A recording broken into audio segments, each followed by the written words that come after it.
कहते हैं बच्चे की हर कामयाबी की बुनियाद उसके उस विद्यालय से होती है जहाँ वो प्रारंभिक शिक्षा लेती है। एसएमसी घूरपुर वो विद्यालय है जहाँ शक्ति दुबे ने अपनी जो प्रारंभिक जो शिक्षा है वो ली। एसएमसी के प्रिंसिपल आशीष जी मेरे साथ में हैं। आशीष जी, आपके स्टूडेंट ने बहुत बड़ी कामयाबी हासिल की है। जी। कैसा गर्व महसूस कर रहे हैं? बहुत ही गर्व, मतलब सीना चौड़ा आ गया है। आज लगता है कि मतलब एक शिक्षक के रूप में हम लोग का भी एक जीवन सफल हो गया कि हमारी एक बच्ची आज आईएएस क्वालीफाई की, आईएएस टॉपर।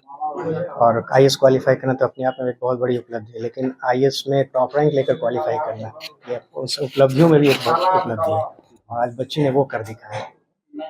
अच्छा, हर बच्चे में कहते हैं ना कि शुरुआती शिक्षा के दौर में ही वो चीज़ें दिखने लगती है कि बच्चे आगे क्या बने। आपको क्या नज़र आया था ऐसा बिल्कुल, उस इस स्थिति बच्ची में शुरू से ही वो सारी चीज़ें नज़र आने लगी थी। शुरू से इस बच्ची में एक डिसिप्लिन था, एक क्यूरोसिटी थी, जानने की इच्छा थी, किसी नई चीज़ को सीखने की इच्छा थी और हर हमेशा वो मतलब किसी काम को बिल्कुल करने के लिए रिस्पॉन्सिबल होके काम करती थी। ऐसा नहीं किसी कार्य की शुरुआत किया और फिर बीच में छोड़ दिया। अगर उसने कभी किसी काम को शुरुआत किया तो उसको अंत तक किया और उसमें सफलता दिखी। शायद ही कोई ऐसा मतलब समय होगा या ऐसी कोई चीज़ होगी जिसमें उसने पार्टिसिपेट किया हो और वो उसमें जीती ना हो। हम लोगों को तो याद भी नहीं है, मतलब हम लोग तो उसको एक विनर की तरह जानते हैं। मतलब पढ़ाई के अलावा जो पढ़ाई के अलावा एक्स्ट्रा कोकरिकुलर एक्टिविटी, डिबेट में वो इलाहाबाद में कई सारे खिताब जीते, मतलब इलाहाबाद में वो वेल नोन स्पीकर थे।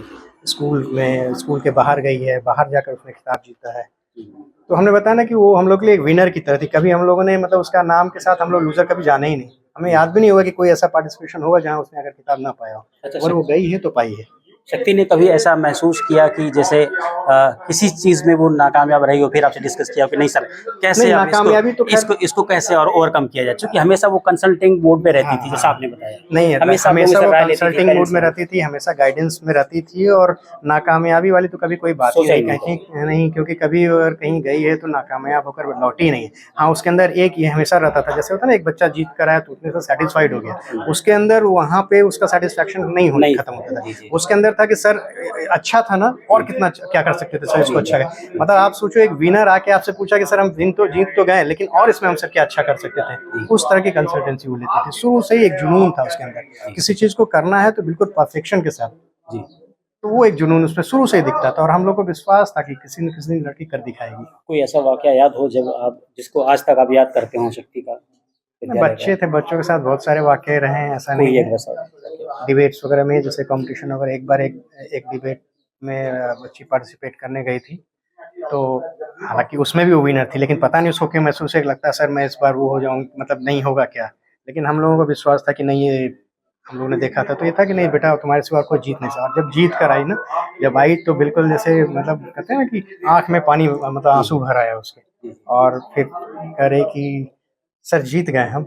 हम कहे बिल्कुल आप जीते हुए थे, तो हम लोग को पता था कि आप जीत जाओगे जिस तरह से आपने कहा था। तो था मतलब वो सैटिस्फैक्शन उसके अंदर ना, ये विनर होकर ही सैटिस्फैक्शन, इसलिए मैं कह रहा हूँ ना कि अभी जो ये उपलब्धि इसकी हुई है ना, ये अभी शुरुआत है। जी। वो अभी कहाँ तक क्या उपलब्धियाँ अर्जित करेगी, वो अभी समय बताएगा। जी, जी। वाह! Thank you.